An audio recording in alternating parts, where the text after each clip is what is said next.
अभ्यास का महत्व प्राचीन समय में विद्यार्थी गुरुकुल में रहकर ही पढ़ा करते थे। बच्चों को शिक्षा ग्रहण करने के लिए गुरुकुल में भेजा जाता था।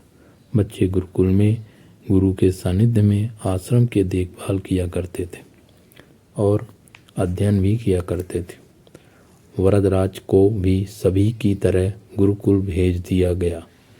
वहाँ आश्रम में अपने साथियों के साथ घुलने मिलने लगा, लेकिन वह पढ़ने में बहुत ही कमज़ोर था। गुरुजी की कोई बात उसके बहुत कम समझ में आती थी। इस कारण सभी के बीच वह उपहास का कारण बनता है।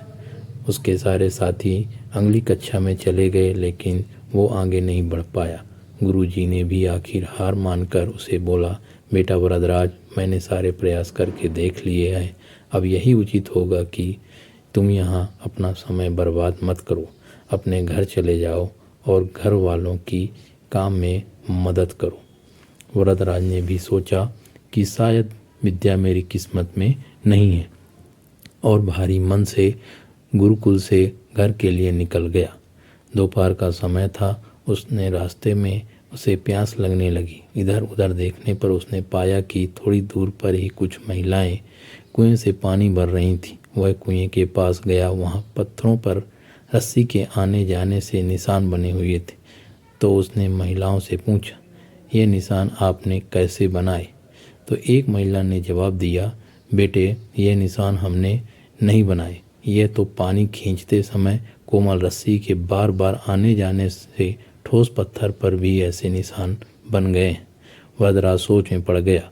उसने विचार किया कि जब एक कोमल से रस्सी के बार बार आने जाने से एक ठोस पत्थर पर गहरे निशान बन सकते हैं, तो निरंतर अभ्यास में से विद्या ग्रहण क्यों नहीं कर सकता। वरदराज ढेर सारे उत्साह के साथ वापस गुरुकुल आया और अथक कड़ी मेहनत की। गुरुजी ने भी खुश होकर भरपूर सहयोग किया। कुछ ही सालों बाद यह मंदबुद्धि बालक वरदराज आगे चलकर संस्कृत व्याकरण का महान विद्वान बना, जिसने लघु सिद्धांत कौमुदी, मध्य सिद्धांत कौमुदी, सार सिद्धांत कौमुदी, गीर्वाण पद मंजरी की रचना की।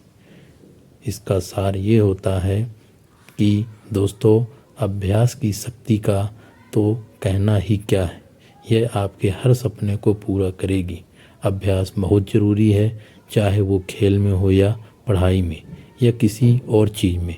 बिना अभ्यास के आप सफल नहीं हो सकते।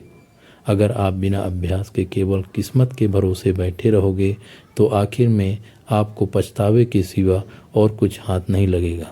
इसलिए अभ्यास के साथ धैर्य, परिश्रम और लगन रखकर आप अपनी मंजिल को पाने के लिए जुट जाएं।